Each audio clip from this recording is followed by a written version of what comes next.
Berikut ini merupakan tutorial dalam pengisian kertas kerja inventarisasi tahun 2023. Pada pelaksanaan inventarisasi tahun 2023 ini, objek inventarisasi hanya meliputi 4 tips saja, yaitu tanah, gedung dan bangunan, jalan irigasi dan jaringan, dan tip konstruksi dalam pengerjaan. Sedangkan untuk tip lainnya akan dilaksanakan pada tahun 2024. Penyiapan dokumen awal yang harus disiapkan oleh SKPD diantaranya adalah daftar BMD, baik yang terdiri dari KIP ataupun KIR, dokumen kepemilikan seperti sertifikat tanah, izin bangunan atau IMB, ataupun dokumen bangunan lainnya, laporan akhir tahun 2022 sebagai patokan nilai yang telah audited, dan dokumen lain yang menunjang terhadap data inventarisasi. Pada pelaksanaan inventarisasi tahun 2023 sesuai dengan Permendagri 47 tahun 2021 terdiri dari LKI dan LHI. LKI atau lembar kerja inventarisasi dan laporan hasil inventarisasi. LKI atau lembar kerja inventarisasi dibuat dengan format baru, namun saat ini kami masih menggunakan format KKI atau kertas kerja inventarisasi seperti pada inventarisasi atau sensus tahun 2018.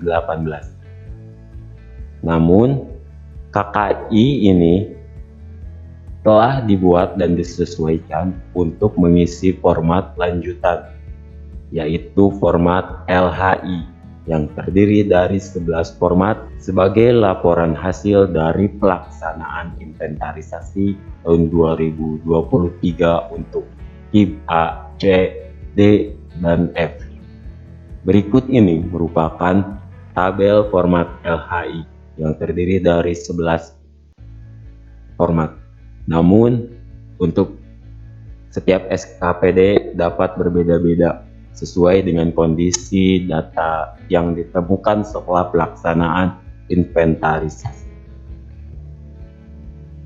Berikut ini kami akan memberikan tutorial dalam pengisian KKI, di mana file yang akan kami sediakan adalah file dalam format Excel yang terdiri dari sheet KIP A atau KKI KIP A, KIP C, KIP D, dan KIP F sesuai dengan yang dimiliki oleh SKPD masing-masing. Untuk data yang disediakan, kami ambil sesuai dengan apa yang ada pada KIP masing-masing, sehingga apabila ada kekeliruan atau kesalahan dalam pencatatan seperti pada spesifikasi ataupun keterangan, nantinya dapat dikoreksi langsung pada aplikasi SIBMD. Silakan untuk setiap SKPD yang telah memiliki KKI masing-masing dapat mengecek terlebih dahulu data masing-masing KIP-nya. Misalkan pada nilai, apakah sudah sesuai dengan nilai yang audited per 31 Desember tahun 2022, baik secara nilai aset tetap, aset lain-lain, ataupun nilai extra countable.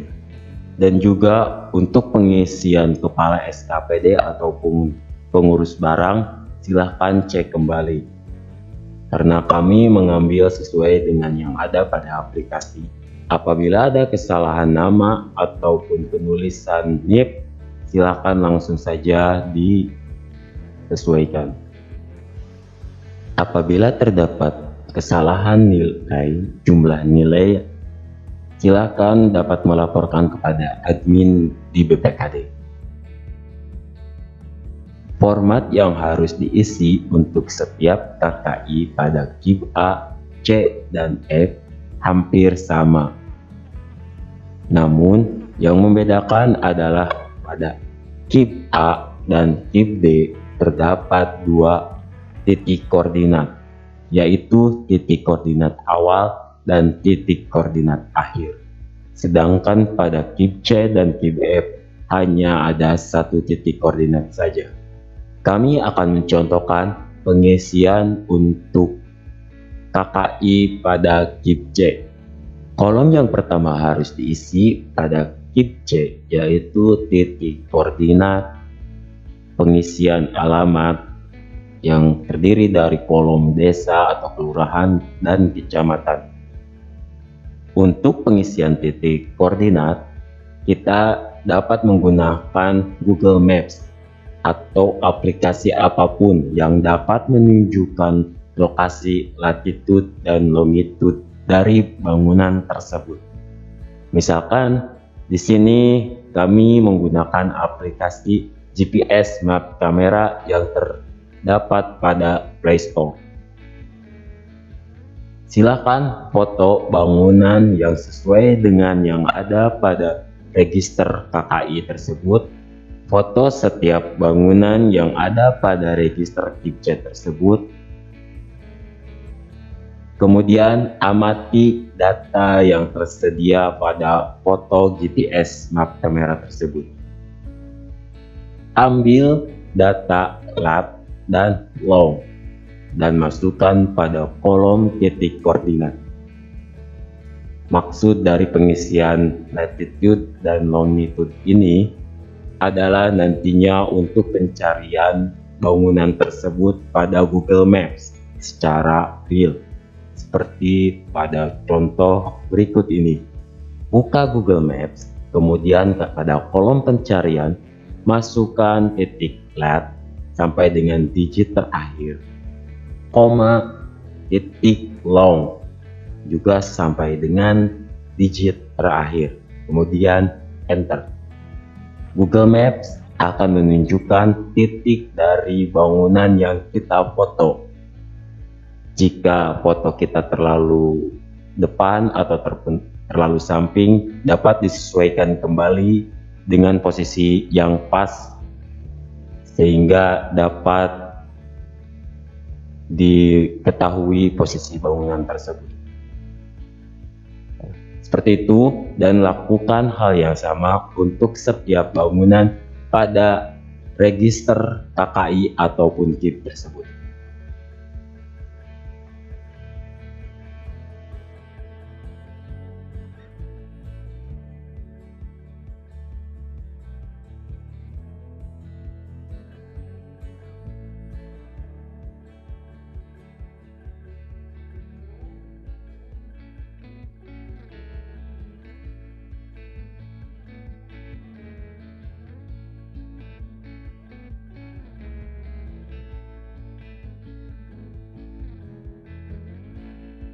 Kolom kedua yang harus diisi adalah kolom alamat. Di sini terdapat kolom desa atau kelurahan dan kolom kecamatan. Mengapa hanya kolom desa dan kelurahan saja? Nantinya di sini dapat diharapkan untuk dapat difilter sehingga dapat diketahui, misal jumlah bangunan di Kelurahan Kertasari, Kecamatan Ciamis ada berapa di seluruh SKPD, sehingga kita tidak perlu menuliskan keterangan jalan, RT RW ataupun singkatan desa, kel ataupun kec. Jadi cukup menuliskan nama desa atau kelurahannya saja serta nama kecamatannya saja. Selanjutnya, kolom ketiga adalah kolom kode register.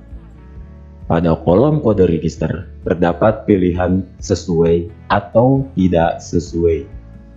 Namun sebenarnya untuk kode register, karena sudah di-generate otomatis oleh aplikasi SIBMD dengan ketentuan kode barang, nama barang, dan tahun, sehingga apabila ada kesamaan dapat diurutkan sesuai dengan tanggal dan bulan perolehan. Kolom selanjutnya adalah kolom untuk kode barang atau nama barang. Untuk kolom kode barang dan nama barang dapat dilihat pada kolom nama aset di awal atau kolom keempat pada KKI KIP C ini.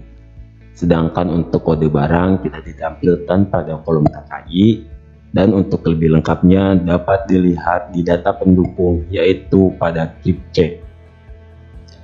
Apabila nama barang sudah sesuai, misalnya bangunan gedung kantor permanen, dan sudah sesuai, checklist pada kolom sesuai.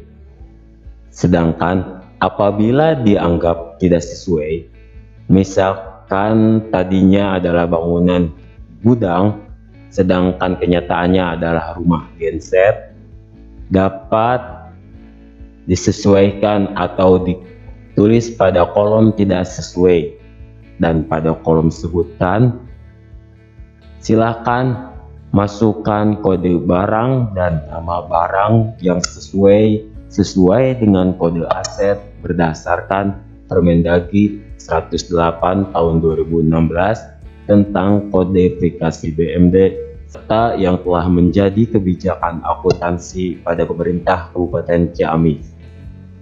Misalkan untuk rumah genset ini adalah nama barangnya bangunan penunjang gedung instalasi jaringan listrik.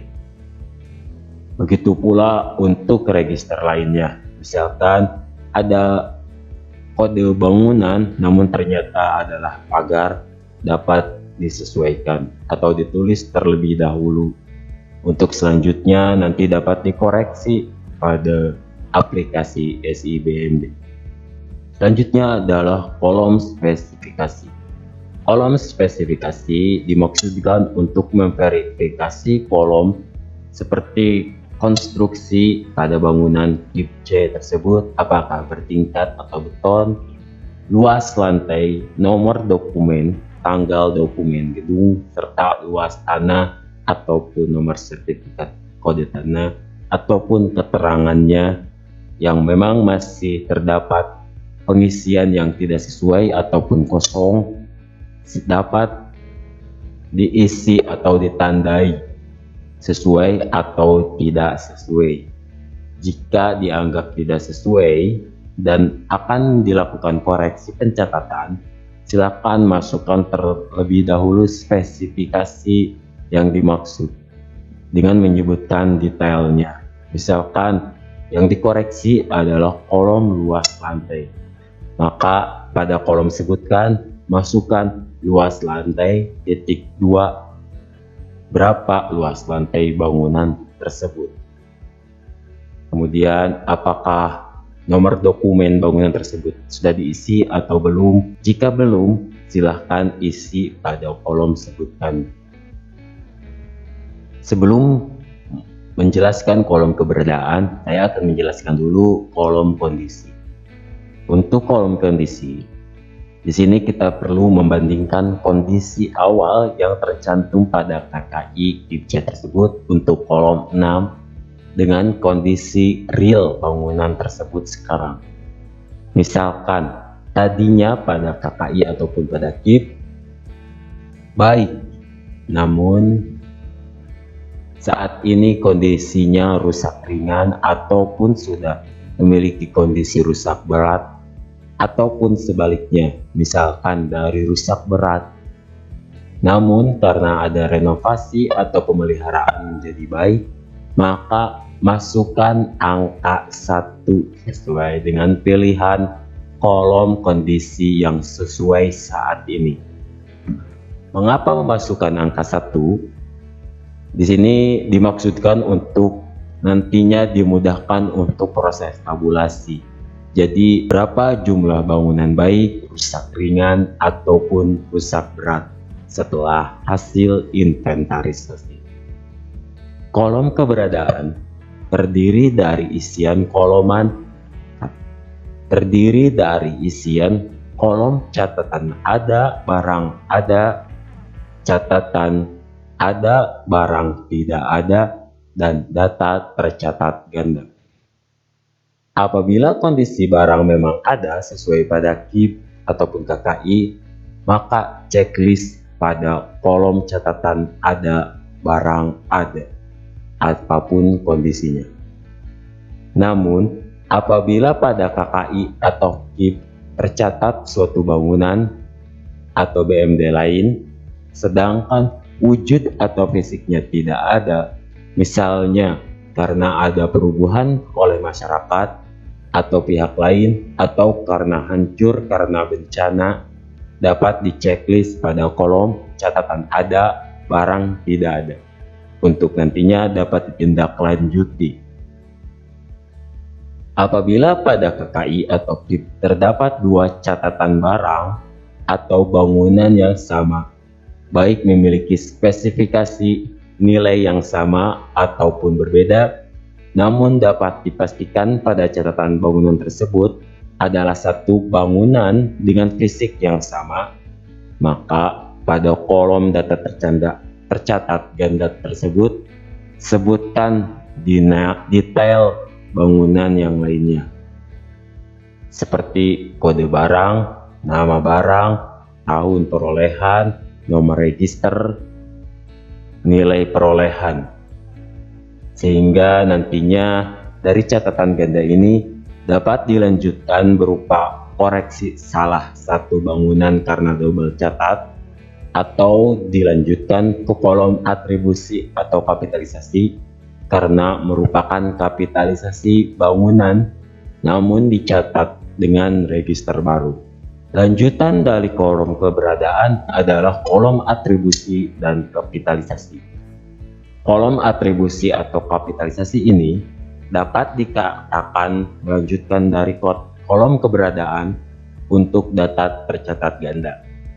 Apabila pada KKI atau KIP terdapat double catat dan dapat dipastikan merupakan satu fisik bangunan, namun karena kesalahan pencatatan sebelumnya seharusnya dikapitalisasi menjadi penambahan nilai, namun malah dicatat sebagai register baru, sehingga contohnya bangunan sekolah misalnya.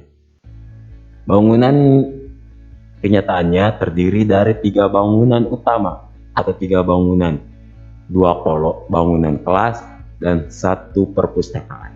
Namun pada KIP nyatanya terdapat menjadi 7 bangunan, karena 1 bangunan terdiri dari beberapa penambahan nilai, namun dicatat sebagai register baru.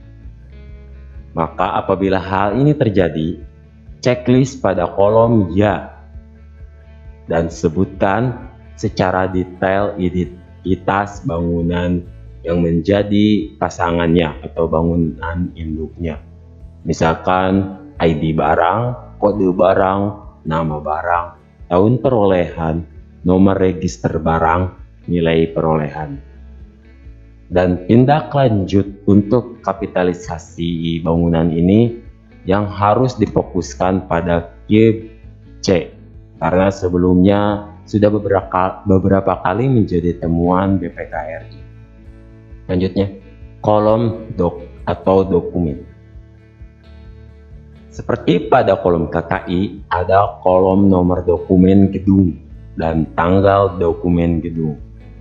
Di sini dipilih apakah gedung atau bangunan tersebut memiliki dokumen resmi seperti IMB ataupun dokumen bangunan gedung lainnya.